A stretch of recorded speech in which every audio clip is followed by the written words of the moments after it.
오늘 하나님께서 우리에게 주시는 말씀은 창세기 28장 10절부터 19절까지 말씀입니다. 창세기 28장 10절부터 19절까지 말씀을 제가 읽겠습니다. 야곱이 브엘세바를 떠나서 하란으로 가다가 어떤 곳에 이르렀을 때에 해가 저물었으므로 거기에서 하룻밤을 지내게 되었다. 그는 돌 하나를 주워서 베개로 삼고 거기에 누워서 자다가 꿈을 꾸었다. 그가 보니 땅에 층계가 있고 그 꼭대기가 하늘에 닿아 있고 하나님의 천사들이 그 층계를 오르락 내리락 하고 있었다. 주님께서 그 층계 위에 서서 말씀하셨다.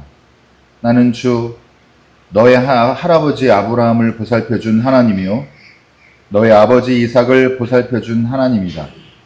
내가 지금 누워있는 이 땅을 내가 너와 너의 자손에게 주겠다. 너의 자손이 땅의 티끌처럼 많아질 것이며 동서남북 사방으로 퍼질 것이다. 이 땅 위의 모든 백성이 너와 너의 자손 덕에 복을 받게 될 것이다. 내가 너와 함께 있어서 내가 어디로 가든지 너를 지켜주며 내가 너를 다시 이 땅으로 데려오겠다. 내가 너에게 약속한 것을 다 이루기까지 내가 너를 떠나지 않겠다. 야곱은 잠에서 깨어서 혼자 생각하였다. 주님께서 분명히 이곳에 계시는데도 내가 미처 그것을 몰랐구나. 그는 두려워하면서 중얼거렸다. 이 얼마나 두려운 곳인가. 이것은 다름 아닌 하나님의 집이다. 여기가 바로 하늘로 들어가는 문이다. 야곱은 다음 날 아침 일찍이 일어나서 베개 삼아 벤 그 돌을 가져다가 기둥으로 세우고 그 위에 기름을 붓고 그곳 이름을 베델이라고 하였다. 이는 하나님의 말씀입니다. 하나님 감사합니다. 먼저 인사 나누겠습니다. 하나님께서 원하시는 세상은 평화로운 세상입니다.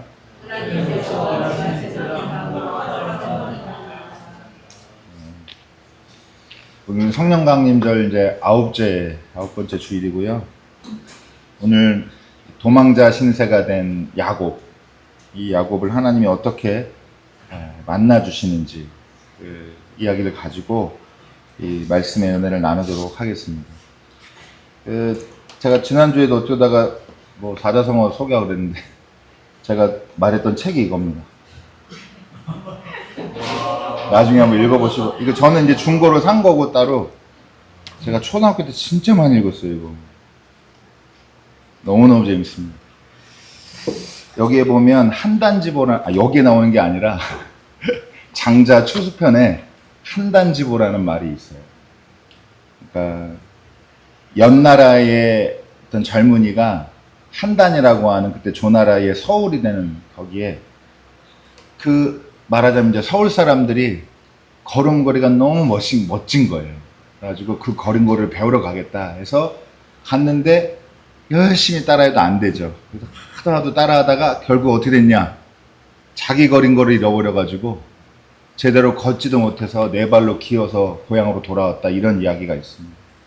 이건 이제 한단지보라고 하는데요. 여러분, 야곱이 이런 꼴입니다. 이런 형편입니다. 야곱은 자신에게 없는 거를 추구했어요. 이게 너무 좋아요.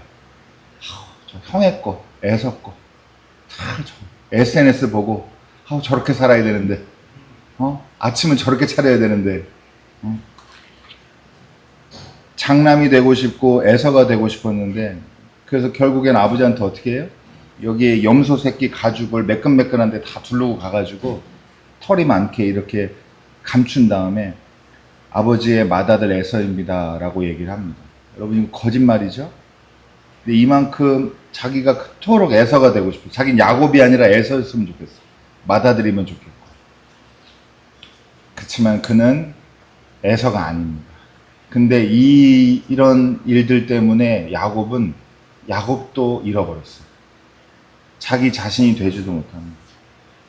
맏아들의 권리를 가진 형 에서를 시샘해가지고 야곱이 형 에서 행세를 했지만 이제는 에서도 아니고 야곱도 아니고 자신을 잃어버린 존재가 되었습니다. 그래서 남은 선택지가 뭐냐? 이제 도망치는 것 뿐이에요. 왜냐?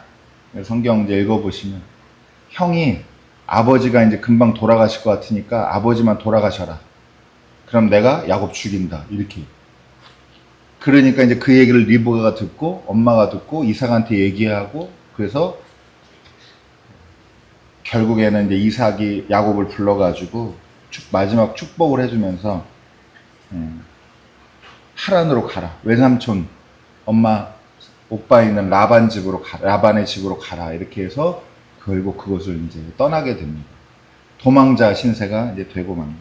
그래서 오늘 본문은 여기서 이제 첫 번째 에피소드인데요. 어떤 곳에 이르렀을 때 해가 저물었으므로 거기서 하룻밤을 지내게 되었다. 제가 참 좋아하는 문장인데 그는 돌 하나를 주어서 베개로 삼고 거기서 누워서 자다가 이렇게 되었습니다. 야곱이 돌을 베개 삼고 이제 밤에 노숙을 하게 됩니다. 하란을 향해 가던 어떤 곳, 여기 보면 어떤 곳에 이르렀을 때 이렇게 돼 있잖아요. 여기가 이제 조금 집중해서 잘 들으시면 좋은데 어떤 곳이라는 이 히브리어 단어가 바콤이라고 합니다. 바콤. 그리고 어떤 곳에 이르다, 도착하다, 이거를 파가라고 해요. 파가. 근데 재밌는 게 파가라는 말부터 보면요. 이거는 만나다, 도달하다 이런 뜻이 있는데 완전히 다른 뜻이에요. 강타하다, 부딪히다 이런 뜻도 있습니다. 마콤, 어떤 곳이라는 할 때 그 마콤은 장소의 의미가 어떤 특정하지 않은 어떤 평범한 장소, 이런 장소 의미도 있지만 거룩한 장소의 의미도 있습니다. 그래서 하바콤 하면은 하나님이 어디나 계신다 할 때 그 장소의 의미가 거룩한 장소의 의미가 되는데, 그러니까 보세요. 야곱이 그냥 하란으로 가는 길에 어떤 여정에 처음 저녁에 날이 저물어서 어떤 곳에 도착한 거잖아요. 근데 이거를 감추어진 다른 뜻으로 읽어보면 어떻게 되냐면 야곱이 거룩한 장소에 가서 부딪힌 거예요. 거룩한 장소에 부딪힌 게 됩니다. 이게 마치 이제 비유로 말하면 쉬운데요. 마치 누가 야곱을 잡아가지고 던져가지고 거룩한 장소에 내던진 겁니다. 여러분, 자신에게 없는 것을 이렇게 추구하고 남만 맨날 부러워하다가 부러워 입에 달고 사다가 결국에는 여러분 자기 걸음걸이도 잃어버리는, 난 누구지? 이렇게 돼버린 이 야곱이 여러분 기어다니면서 자신을 잃고 이제 기어다니고 헤매고 이렇게 다니는 형상을 한번 상상을 해보세요. 그래서 생명의 위협을 느끼고 가족을 떠나고 이제 내던져진 겁니다. 완전히 형편 자체가. 이건 이제 여러분 실존주의에서 이거 P2라고 하거든요. 자기 의지랑 관계없이 세상에 내던져졌다라는 거를 철학에서 이제 P2라는 말로 쓰는데 P2 된 존재가 된 거예요. 야곱이. 그러고 나서 이 신세를 잘 기억해 보세요. 얼마나 마음이 심경이 복잡했겠어요? 근데 그날 이제 돌을 베개 삼아서 누워 잡니다. 근데 이제 꿈을 꿔요. 어떤 꿈을 꾸냐? 그가 보니 땅에 층계가 있고 그 꼭대기가 하늘에 닿아 있고 하나님의 천사들이 그 층계를 오르락 내리락 하고 있었다. 이런 꿈을 꿉니다. 옛날에는 개역개정 버전에는 이거 사닥다리라고 번역했는데 원래 이제 층계나 오르막입니다. 여러분 그 나중에 시나리오상 메소포타미아도 꼭 가보세요. 지구라트. 예. 지구라트에 보면은 이렇게 계단이 높게 되어 있는데 그런 거예요. 그러니까 거룩한 어떤 장소, 거기에 이제 층계로 오르막으로 쫙 되어 있는데 그 꼭대기에 그 맨 위에 주님께서 서셔서, 하나님이 쓰셔서 나는 주 너의 할아버지 아브라함을 보살펴준 하나님이요 너의 아버지 이삭을 보살펴준 하나님이다. 이렇게 얘기합니다. 그러면서 이제 내가 뭐 땅을 주고 번성케 하고 등등인데 여러분 28장 15절에 기가 막힌 약속이 나옵니다. 내가 너와 함께 있어서 내가 어디로 가든지 너를 지켜주며, 뭐라고 해요? 여기 한번 같이 읽어볼까요? 이거 아주 중요한 말씀입니다. 15절만 함께 읽겠습니다. 시작. 내가 너와 함께 있어서 내가 어디로 가든지 너를 지켜주며 내가 너를 다시 이 땅으로 데려오겠다. 내가 너에게 약속한 것을 다 이루기까지. 이 중에서 여러분, 예, 아멘. 이 중에서 내가 너를 다시 이 땅으로 데려오겠다. 여러분, 기가 막힌 약속. 야곱이 자신 잃어버렸다고 그랬죠. 세상에 내 던져졌다고 그랬죠, 이제. 근데 내 던져진 그곳에서 하나님의 음성을 들어요. 다시 돌아올 것이다. 너 여기로 다시 돌아올 것이다. 너를 다시 찾을 것이다. 이렇게 얘기하는 겁니다. 너무너무 소중한 약속입니다. 여러분, 성찰이란 말 아시죠? 영어로 리플렉션이라고 하는데, 리플렉션인데, 이게 뭐 자기를 돌아보고, 뭐 자기를 이렇게 살펴보고 이런 의미가 있지만, 그리고 이제 그래서 종교적인 의미로 이제 이게 회개랑 비슷한 유사하게 쓰이거든요. 근데 여러분, 리플렉션은 어떤 뜻이 있냐면, 다시 자신에게로 오다, 다시 자신에게 돌아오다, 이런 뜻이 있어요. 여러분, 그러니까 말하자면 하나님이 야곱을 이제 성찰할 수 있도록 인도를 하신 건데, 결국에는 그 결론이 뭐냐? 다시 돌아오고 다시 자기를 되찾는 겁니다. 그래서 오늘 말씀 제목이 뭐예요? 잃은 것을 되찾는 곳입니다. 잃은 곳을 되찾는 곳을 뭐라고 그래요? 하나님의 집 베델이라고 하는 거예요.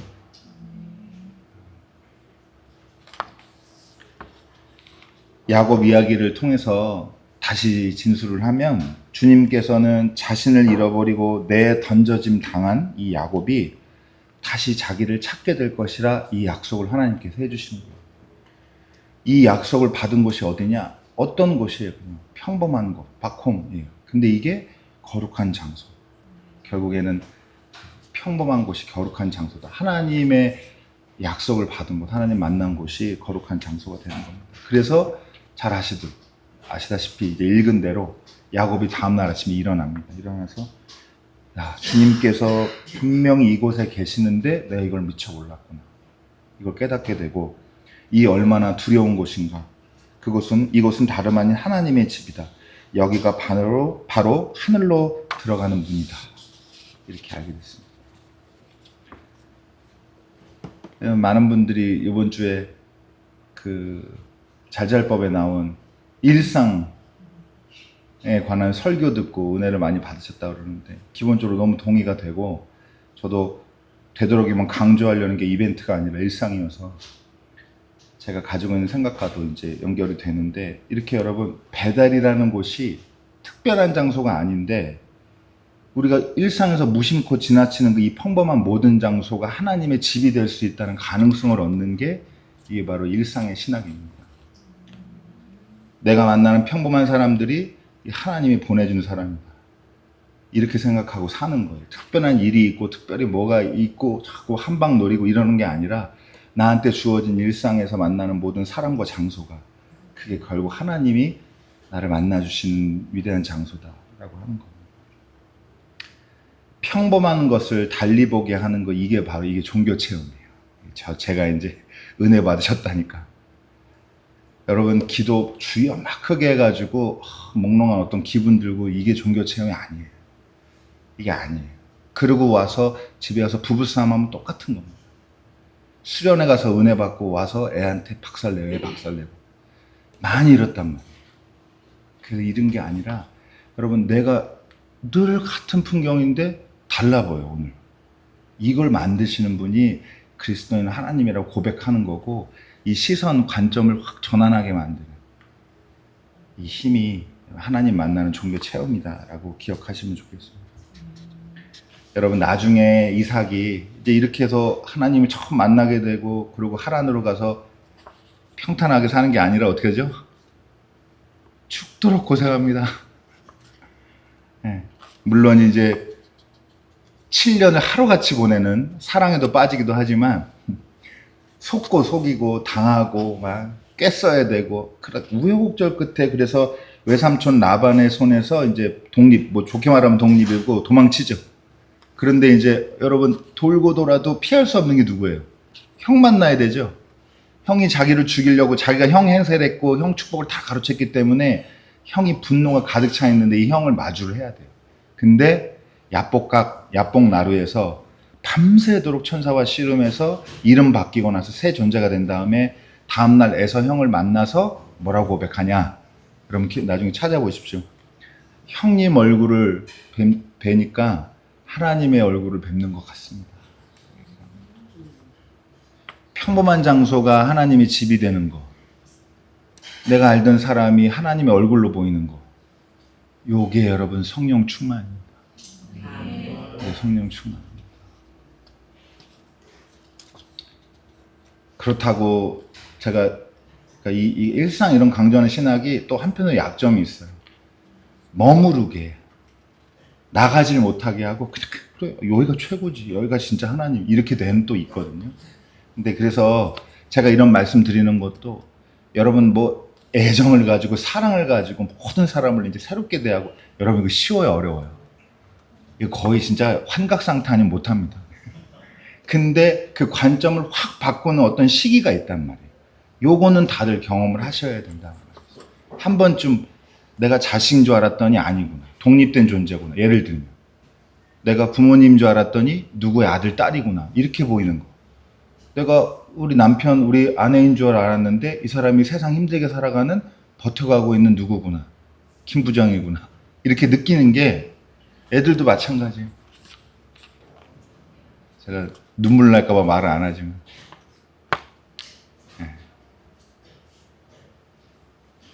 청소년, 한국 청소년 불쌍한 존재입니다. 네, 불쌍한 존재. 어른들이 다 집단적으로 가스라이팅 해가지고 19세 때 대학 안 가면 인생 끝난다고 하도 얘기를 하고, 그 줄에 못 서는 애들은 다 바보 만들고, 다 자기 마음속에 실패자 딱지 붙게 만드는 이런 세상에 살고 있어요. 조금만 잘못하면 이제 법들이 되고. 요새 소크라테스도 요새 애들 싸가지 없다고 얘기했대요. 어제 오늘 일이 아닙니다. 여러분, 제가 그래서 오늘 참 감사한 설교 나눔입니다. 제가 내 실력으로 안 되는데 하는 수준에 저도 깨달음이 있고, 그래서 같이 여러분 마지막 결론을 나누겠는데, 여러분 야곱이 자기를 잃어버리는 경험, 이런 경험이 없었으면 여러분 이렇게 하나님 만나고 깨닫고 하는 이런 일이 와닿지 않았을 거예요. 여기가 하나님의 집이구나, 이런 말 누가 하는 거냐?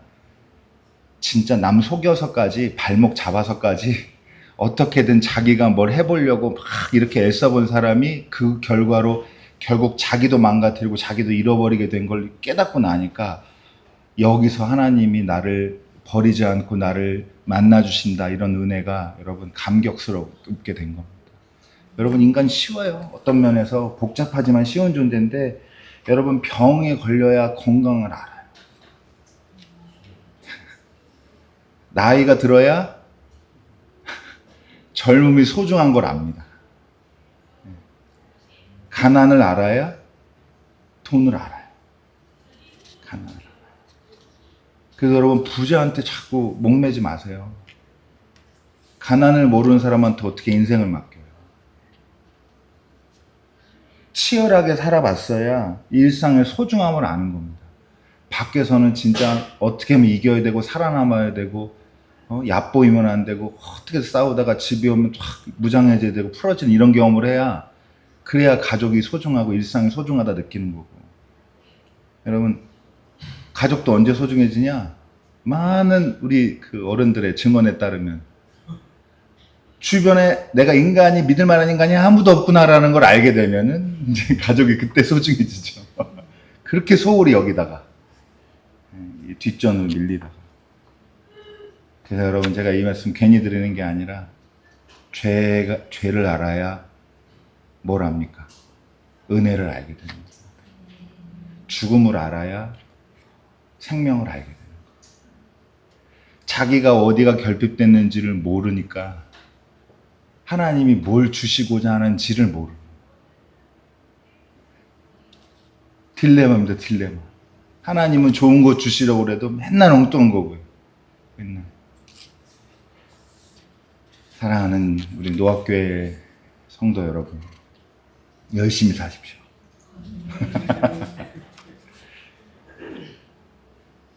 열심히 살아야 돼요. 우리 어린이들. 열정은 누가 대신 못 심어줘.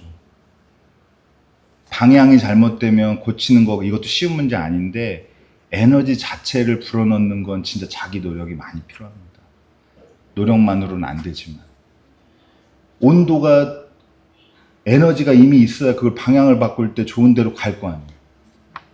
그래서 요새 아이들 참 안타까운 게 여러 정신과 의사 이런 분들이 얘기하는데 무기력 제일 불쌍해. 하고 싶은 게 뭐야? 없는데. 너 왜 뭐하냐? 잠 자는데? 졸린데? 자는데요? 평소에 뭐하니? 핸드폰 보는데? 뭐가 하고 싶어야 좌절도 하고 하는데 좌절하기 전에 이미 스위치를 다 내려가지고 안타깝습니다. 근데 여러분 일상 열심히 살잖아요. 이제 평소에 그럼 여러분 성공합니까? 실패합니까? 그럼 세상에 지는 걸 경험하게 됩니다. 여러분 만만하지 않습니다. 세상이 만만하지 않고 그러니까 일상의 평범함을 얼마나 누리기 어려운지를 알게 돼요. 역설적으로. 세상의 위력이 이렇게 막강합니다. 그래서 마음을 늘 강하게 먹어야 돼요. 제가 여러분 농구 하잖아요. 저 농구 잘할까요? 못할까요?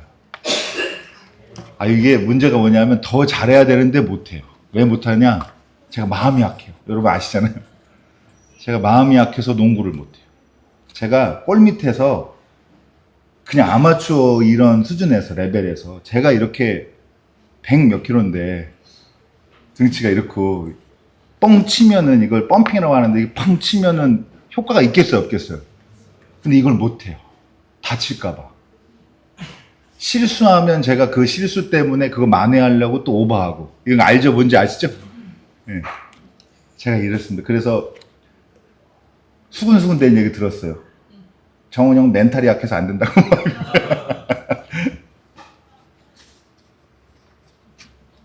요새 이제 축구 오늘 3, 4회전 했는데 내일 이제 결승전 합니다. 내일 다 같이 볼까요? 새벽에? 옛날에 우리 손흥민 선수가 토트넘 뛸 때 주장이 요리스예요. 프랑스 국대 출신이거든요. 골키퍼.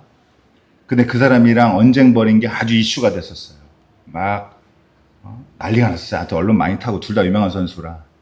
근데 요리스가 나중에 그 퍼디안드라고 영국 국가대표 수비수 출신 레전드 수비수랑 인터뷰하는 게 있는데 손흥민이랑 이제 싸우게 된 걸 물어본 거예요. 왜 싸웠냐 그랬더니 등등등 물어봤어요. 근데 제가 중요한 말 들었는데 손흥민이 경기장 바깥에서는 잘 웃고 되게 좋은 사람 같지만 경기장 들어가면 보통 사람 아니다. 그리고 딱 납득이 되는 말을 했는데 손흥민 정도의 커리어를 쌓을 정도의 사람은 마음 강해야 된다. 약하면 하겠냐 이렇게 얘기하는 거예요. 여러분 프리미어리그에서 득점왕까지도 하고 이렇게 한 선수인데 여러분 저처럼 농구할 때 펌핑하는 거 소심하게 이렇게 안 하고 그러면 거의 자리에 갈 수 있을까요 없을까요? 못 갑니다. 못 가요. 이걸 잘 아셔야 돼요. 근데 여러분 그렇게 그 자리까지 그래서 모든 사람이 많은 사람이 그 자리에 가려고 하는데 이제 가려고 하면 유혹의 목소리가 들립니다. 세상에서 누가 뭐라고 외치냐면은 야, 너 눈 딱 감고 나한테 절하잖아? 나한테 영혼 팔아봐. 그럼 내가 그 계단 꼭대기에 오르게 해줄게. 이렇게 해준단 말이에요. 거래를 들어와요. 딜이 들어옵니다. 또 아휴 10년 잠깐 버려. 너 아예 괜찮아. 조금 부정해도 괜찮아. 너한테 맡겨. 내가 오르게 해줄게. 이렇게 하는 게 세상 목소리고 이 마귀 사탄 새끼 목소리입니다. 네. 근데 가고 싶죠. 장자가 되고 싶단 말이에요. 축복 다 받고 싶어요. 그러니까 그거를 타협을 합니다. 그러고 나서 열심히 그 위로 가다 보니까 어떤 걸 느끼냐 문득 내 영혼을 잃어버렸구나. 내 자신이 없어졌구나. 남의 인생을 살다 보니까 내 인생도 없어졌구나. 이걸 느끼게 되는 겁니다. 여러분 근데 하나님은 뭐라고 말씀하십니까? 너 나한테 영혼 팔아라 아니라 다시 돌아올 거다. 너 다시 너를 찾게 될 거다 라고 얘기하는 겁니다. 여러분, 다른 사람 삶 너무 부러워하지 마십시오. 특히 SNS 요새 많기 때문에 여러분, 다른 사람이 화려하게 편집한 그 내용을 자기 삶이랑 1대1로 대입해가지고 위축되고 상처받는 사람 많이 있는데, 우울한 사람 많이 있는데, 여러분 그러지 마십시오. 부모님들은 무슨 얘기인가 하겠는데, 옆집 아들 얘기입니다. 옆집 아들은 잘 산다는데 왜 옆집 딸은 잘 나간다는데 이런 얘기 듣지 마시라는 겁니다. 하나님께서는 우리와 함께 하시면서 우리 잃어버린 우리를 되찾게 하시고 길 잃어버린 우리를 다시 돌아오게 하시는 분이 하나님입니다. 그래서 여러분, 세상 살기 위해서는 무슨 마음이 필요합니까? 강한 마음이 필요합니다. 제가 오늘 시간이 좀 길어졌지만 한 가지만 더. 제가 오늘 아침에 설교 준비한 거 한번 다시 이렇게 또 떠올려보고 이렇게 뭐 어떻게 할까 하는데 인터넷에 그게 떴어요. 6년 전. 6년 전이면 어떤 때냐? 저희가 집 문제로 한참 고생할 때입니다. 그때 현빈이가 헌금 봉투에다가 한번 제가 얘기한 적이 있을 거예요. 집 문제 잘 해결되게 해주세요라고 써서 헌금을 했어요. 근데 세요를 어이가 아니라 아이라고 써가지고 이 아이가 참 뭐하는 아이인가. 제가 그거를 에피소드로 글을 잠깐 짧게 썼었는데, 맞춤법도 이렇게 서툰 애가 부모가 집 문제 겪고 있다는 거를 같이 고민해야 되는 그런 상황인 게 너무 속상하다. 그래서 제가 어떤 마음 가지기로 마음먹었냐? 강해져야겠다. 울지 말고 웃으면서 이거 넘어가야겠다. 근데 여러분, 지금도 날마다 계산기 두드려 보면 답이 안 나와요. 앞날이 창창합니다, 여러분. 네. 차 계약 못했어요. 예상하셨겠지만. 여러분, 이게 답이 없어요. 근데 강해지십시오. 야곱만 돌베개 베고 잠 자는 게 아니라 우리도 메모리 폼 같지만 다 나중에 돌베개입니다, 그거. 사는 게 다 힘들다 이 말이에요. 그렇지만 마음 강하게 먹고, 그렇다고 강하게 먹으면 다 이겨낼 수 있냐? 못 이겨내요. 그래서 누가 필요해요? 하나님 필요합니다. 하나님 필요합니다. 여러분, 울지 말고 웃으면서 싸워내십시오. 세상이랑. 지지 않고 뒤로 물러서지 않겠다고, 나 더러운 꼴 안 보는 게 낫지, 그러지 마세요. 그거 알고서 이제 뚫고 나가셔야 됩니다. 이제 피하는 게 답 아니에요. 여러분, 하나님 우리에게 찾아오셔서 우리가 어디서부터 와서 어디로 가는 사람인지 알려줍니다. 그래서 여러분, 잃은 것을, 그게 무엇이든지 여러분 잃은 것을 하나님과 함께 되찾는 저와 여러분의 복된 삶이 되기를 주님의 이름으로 축원합니다. 기도하겠습니다.